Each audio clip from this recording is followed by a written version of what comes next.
Assalamualaikum. Selamat datang kembali di channel ini. Semoga keberkahan menyertai kita selalu. Amin.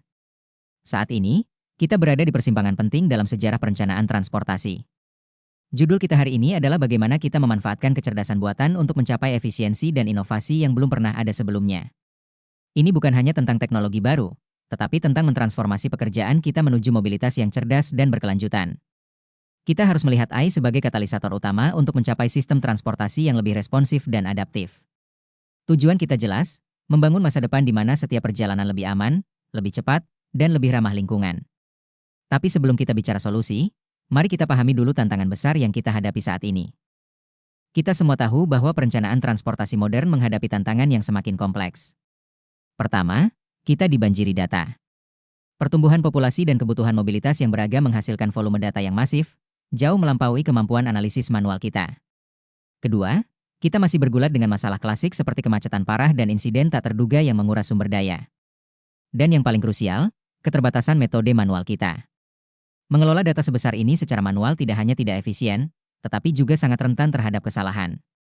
Kita tidak bisa lagi mengandalkan cara lama untuk memecahkan masalah baru. Jadi, bagaimana kita bisa mengatasi kompleksitas data dan keterbatasan manual ini? Jawabannya adalah kecerdasan buatan, atau AI, sebagai solusi krusial. AI menawarkan kemampuan yang tidak dimiliki oleh alat tradisional kita. Pikirkan tentang analisis real-time. AI dapat mengolah volume data yang sangat besar secara instan, memberikan kita pemahaman situasi saat itu juga. Lebih dari itu, AI mampu menemukan pola tersembunyi dalam data.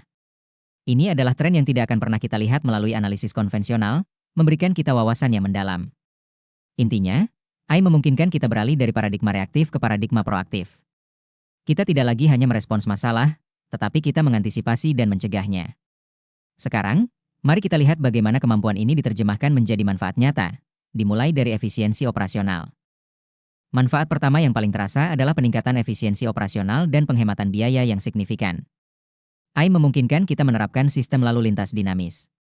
Sinyal lampu hijau dapat disesuaikan secara real-time berdasarkan volume kendaraan, mengurangi kemacetan tanpa perlu intervensi manual. Kemudian ada pemeliharaan prediktif. Kita bisa mencegah kerusakan infrastruktur sebelum terjadi, menghemat biaya perbaikan darurat yang mahal dan mengganggu. Dan tentu saja, optimasi rute. Algoritma cerdas memastikan armada kita bergerak di jalur tercepat, mengurangi konsumsi bahan bakar dan waktu perjalanan. Efisiensi ini bukan hanya soal uang, tetapi juga tentang menciptakan sistem yang lebih andal. Namun, ada manfaat yang jauh lebih penting dari sekadar efisiensi, yaitu keselamatan.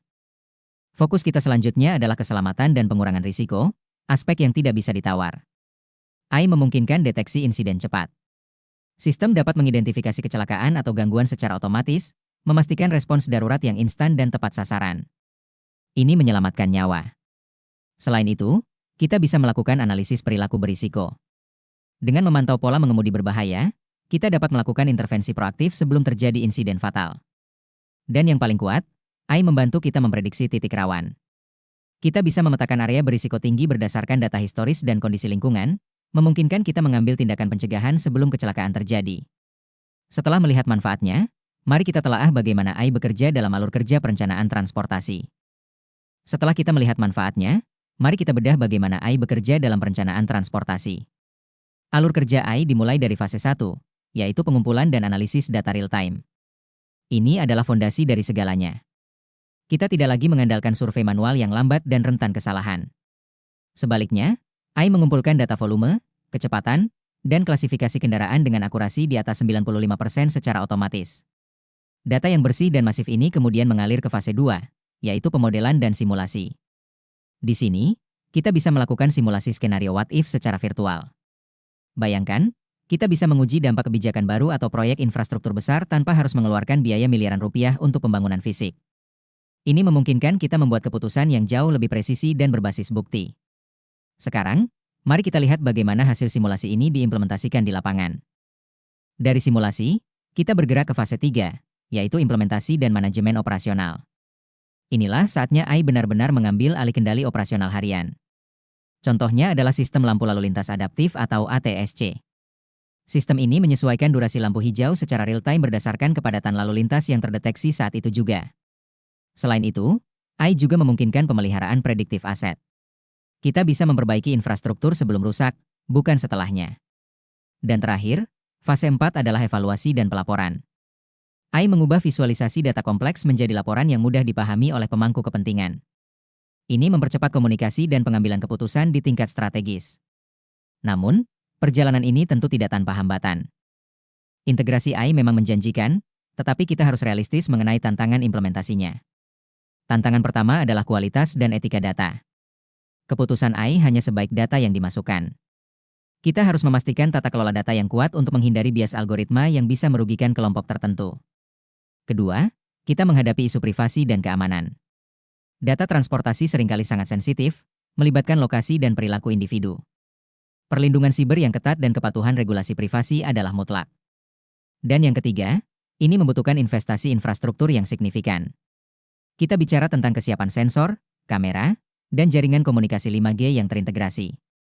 Jadi, kita harus berinvestasi pada teknologi dasar ini. Tantangan-tantangan ini membawa kita pada pertanyaan besar tentang peran manusia di masa depan. Dengan AI mengambil alih tugas rutin, peran perencana transportasi akan bertransformasi secara radikal. Ini berarti kita harus fokus pada reskilling dan upskilling. Perencana masa depan harus memiliki literasi data yang kuat dan mampu menginterpretasikan model AI yang kompleks. Peran kita akan bergeser dari sekadar pengolah data menjadi fokus strategis. Kita akan menghabiskan lebih banyak waktu untuk inovasi, kreativitas, dan memecahkan masalah kebijakan yang kompleks.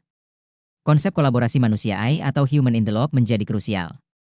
AI memberikan wawasan berbasis data, tetapi kitalah yang memberikan konteks etika, sosial, dan kebijakan. Perencana masa depan bukan lagi sekadar pengumpul data, melainkan arsitek mobilitas yang merancang masa depan dengan presisi. Jadi, apa kesimpulan dari semua ini? Kita telah melihat bagaimana AI dapat merevolusi perencanaan transportasi dari hulu ke hilir. Intinya, AI bukan lagi konsep futuristik yang bisa kita tunda. Ini adalah kebutuhan fundamental saat ini untuk mencapai efisiensi dan inovasi. Dengan mengintegrasikan AI, kita membangun sistem transportasi yang lebih cerdas, lebih aman, lebih efisien, dan yang terpenting, lebih inklusif bagi semua. Masa depan perencanaan transportasi adalah masa depan yang didukung oleh data dan inovasi teknologi cerdas. Mari kita bersama-sama membangun masa depan mobilitas ini. Terima kasih atas kebersamaannya. Wassalamualaikum warahmatullahi wabarakatuh.